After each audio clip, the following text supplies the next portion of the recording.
नमस्कार, आपका और मेरा दोनों का यूट्यूब चैनल में मैं एस्ट्रो पूर्णिमा स्वागत करती हूँ। आशा करती हूँ आप सभी बहुत अच्छे होंगे, खुशी होंगे और बहुत सारी चीज़ों में नई-नई चीज़ें रेज़ोल्यूशंस बनाई होगी आपने 2024 की। लेकिन क्या सच में उन रेज़ोल्यूशन को आप मानेंगे? जी हाँ, आप जो भी करना चाहते हैं उसको करिए। 369 का एक उपाय मैंने शेयर किया था।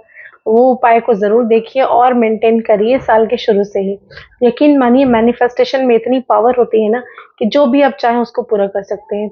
आज मैं बात करूँगी निजी वस्त्रों के बारे में, अंग वस्त्रों के बारे में जिसे हम अंडरगारमेंट्स कहते हैं। जी हाँ, ये थोड़ा सुनने में अजीब लग रहा है, लेकिन अंडरगारमेंट्स हमारे लाइफ में कितना ज़्यादा इम्पोर्टेंट रोल प्ले करता है ये तो हम सभी जानते हैं। ये एक ऐसा वस्त्र है जिसे हम सबसे पहले पहनते हैं, चाहे वो लड़का हो, चाहे वो लड़की हो और उसके ऊपर से हम वस्त्र धारण करते हैं। तो अंडरगारमेंट्स के बारे में कुछ चीज़ों के मैं बारे में बात करूँगी, जो कि उजागर में शायद कोई नहीं कर पाता, लेकिन मुझे ये करना लगता है कि ज़रूरी है, क्योंकि हर किसी की कुछ न कुछ क्वेरीज़ रहती हैं इन चीज़ों के बारे में। तो मुझे किसी ने कहा कि मैडम बहुत ज़्यादा अंडरगारमेंट्स अगर कलेक्ट हो गए होंगे, इकट्ठा हो गए, तो उसको करना क्या है? तो उसको उठाकर मैं महिलाओं के लिए कहूँगी, उसको एक जगह करके कहीं दूर अपने घर से ले जाकर फेंकना है, लेकिन फेंकने के पहले उसको नमक से पानी में उसको धो लेना है। थोड़ी-सी हल्दी उसमें छींटकर और नमक छींटकर उसको बाहर आप फेंक सकते हैं।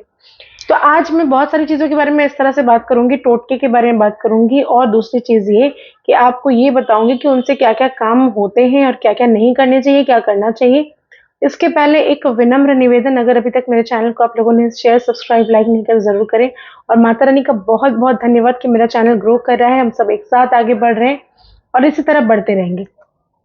तो पहली चीज़ तो ये बता दूँ कि अंडरगारमेंट्स जो है उसका बहुत बड़ा महत्व होता है। आप लोगों को मैं ये बता दूँ, चाहे वो महिलाएँ हों, लड़कियाँ हों, बच्चियाँ हों या फिर लड़के हों, अंडरगारमेंट्स का कलर सेम नहीं होना चाहिए। अगर आप मैरिड हैं तो कलर आपकी चेंजेस होनी चाहिए। ब्लैक कलर को अवॉइड करिए। इसके अलावा रंग-बिरंगे कलर के अंडरगारमेंट्स आप ज़रूर पहनिए ताकि लाइफ में चेंजेस आ सके।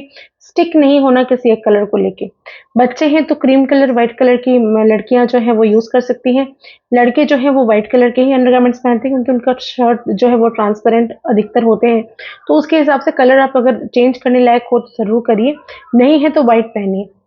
बहुत समय आपने देखा होगा कि लगातार लड़कों के साथ मुख्य रूप से कभी-कभी होता है कि अंडरगारमेंट्स में छेद हो जाती है। तो बहुत हमेशा से अगर आपने नई खरीदी और उसमें भी छेद आपको दिख रही है, हो गई 1-2 दिन के बाद ही, तो आपको ये समझना है कहीं न कहीं किसी ने तंत्र बाधा ज़रूर करके रखा है। तो ये प्रॉब्लम्स जो होती है ना, उस समय आपको ज़्यादातर ये देखने को मिलेगी कि उसमें लगातार छेद होती चली जा रही है। भले ही आपने आज नया खरीद के लाया, आपने पहना, कल आप देख रहे हैं कि उसमें छेद हो गई है। तो इन चीज़ों को आपको ध्यान रखना है।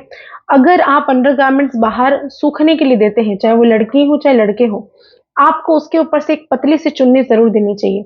इससे क्या होता है, धूप तो आपको लगाना ही है उसमें और आपको पतली सी चुन्नी डालनी है ताकि कोई भी चिड़िया ऊपर से अगर उड़ के जाता है और अंडरगारमेंट सूख रहे हैं और उसको उल्लंघन पड़ जाती है तो बहुत समय तबीयत खराब हो जाता है। कुछ चीज़ें वो अपनी चोंच में भर के अगर लेके जाते हैं जो सही नहीं है, तो जिससे बीमारियाँ भी आ सकती हैं, तंत्र बाधा भी लग सकती है, कोई स्टकनेस भी हो सकती है लाइफ में, कहीं कुछ रुकावटें आ जाती हैं, बहुत सारी चीज़ें होती हैं। इसीलिए एक पतला चुन्नी भी कम से कम ऊपर से ज़रूर डाल दीजिए। इसके अलावा आपको अगर मतलब अंडरगारमेंट्स को तो खुद ही धोना चाहिए, खुद ही सुखाना चाहिए, लेकिन बहुत सारी आज मम्मियाँ हैं, अपनी जो भी हैं महिलाएँ हैं, जो अपने बच्चों को ये नहीं सिखाती कि उसको अपना अंडरगारमेंट्स खुद सुखाना चाहिए, खुद धोना चाहिए, खुद धूप में डालनी चाहिए। तो इसका हैबिट आपको ज़रूर करवा देना है अपने बच्चों को। निजी वस्त्र इसलिए कहा गया है कि वो सिर्फ़ आपको ही करना है, जिसकी है उसे खुद से करना है। बच्चे बहुत छोटे हैं तो उनको धीरे-धीरे सिखाइए, लेकिन ये हैबिट ज़रूर बनाइए कि वो अपने निजी वस्त्र खुद धोएँ और खुद सूखने के लिए दें। ये उनके लिए अच्छी हैबिट है, डिसिप्लिन में रहना ज़रूरी है और इसके अलावा लाइफ में उनके ऑब्स्टेकल्स नहीं आएँगे अगर ये काम वो खुद करते हैं, खुद अपनी नेगेटिविटी को निकालते हैं। क्योंकि ये जो प्रोसेस है धोने का, इसमें हमारी चीज़ें, हमारे जिन जो है, हमारी ऑरा जो है, वो क्लीन करने का काम करती है। तो वो इस द्वारा अपने निजी वस्त्र को जो धोते हैं, वो खुद जब पहले वो उसको पहनते हैं, उसके बाद ही ऊपर से वस्त्र डालते हैं। तो इसको धोने का बेनिफिट ये है कि वो अपनी नेगेटिविटी खुद ब खुद बाहर निकाल रहे हैं। वो एब्ज़ॉर्ब अच्छी चीज़ें करेंगे, नेगेटिव लोगों के साथ मिलना कम करेंगे अगर वो ये काम खुद करना शुरू करते हैं। इसके बारे में और एक बात मैं बता देती हूँ, कभी भी अगर आपका निजी वस्त्र फट गया है, पहले के ज़माने में ऐसा हुआ करता था, मैं आज भी करती हूँ। अगर मान लीजिए किसी की गंजी अगर फटी हुई है, कहीं छोटा-सा भी होल हो गया तो उसको उँगली डाल के फाड़ देते थे लोग। लेकिन फाड़ने के बाद क्या करते थे कि उसको पोछा बना लिया अंडरगारमेंट को, बनियान को पोछा बना लिया और या फिर उसको डस्टिंग के काम पे लगा दिया। ये चीज़ें करने से आपको ज़रूर बचना चाहिए, क्योंकि अगर ये काम आप करते हैं तो यकीन मानिए बीमारियां बढ़ती है। जिस भी व्यक्ति के अंडरगारमेंट्स के साथ ये हो रहा है उनके अंदर नेगेटिव चीज़ें आती हैं, चरित्र में दाग लगता है और भी बहुत सारी लाइफ में रुकावटों का सामना उनको करना पड़ता है, जिनकी निजी वस्त्र से डस्टिंग या पोछा बनाया जाता है। तो आपको ये काम बिल्कुल नहीं करना है। इसके साथ मैं एक और बात आपको बता देती हूँ, जो भी पुराने कपड़े हैं, काफ़ी सारे लोगों ने मुझसे पूछा कि पुराने कपड़ों का क्या करना चाहिए। तो पुराने जितने भी आपके कपड़े हैं जो पुराने हो चुके हैं, उनको नमक के पानी से धोइए, अच्छे से वॉश करिए। उसके बाद अगर वो सही स्थिति में है तो वृद्धाश्रम या कहीं पर भी ऑर्फनेज में जाके दान कर दीजिए।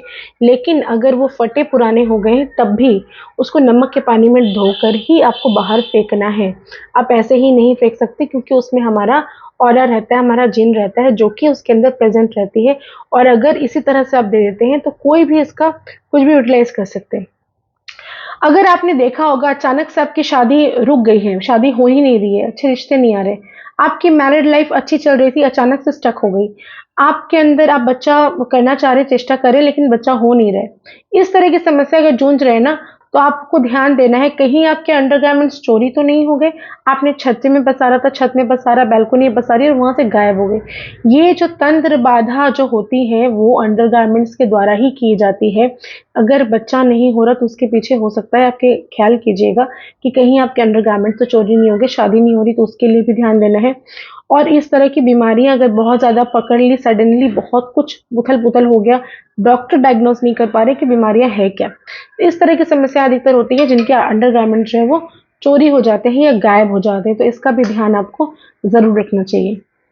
आपको मैं एक और ख़ास बात बताना चाहती हूँ कि आपको जब भी अंडरगारमेंट्स आप यूज़ करते हैं, उसमें से सुगंध आनी चाहिए।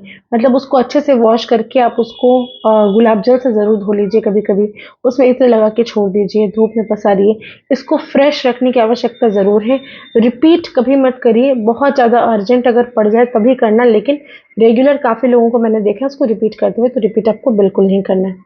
आशा करती हूँ इन छोटे-छोटे हैबिट्स के बारे में जो मैं बात कर रही हूँ, आप लोग उसको अपनी लाइफ में उतारेंगे और इन चीज़ों को लेकर आप आगे बढ़ेंगे और ज़्यादा से ज़्यादा शेयर करेंगे उनके साथ, अपनी बच्चियों के साथ, जो लड़कियाँ खुद नहीं अपने अंडरगारमेंट्स होती हैं उनके साथ, जो लड़के बार-बार रिपीट करते हैं, चेंज नहीं करते अंडरगारमेंट्स को उनके साथ। जी हाँ, ये कॉमन चीज़ें हैं जिस विषय में बात कर रही हूँ और आप ही के कमेंट से लिया गया इसके प्रश्न के उत्तर के रूप में आज मैंने इस वीडियो को बनाया। आशा करती हूँ सब बहुत अच्छे रहेंगे, खुश रहेंगे। आज के लिए मैं इजाज़त चाहती हूँ। धन्यवाद।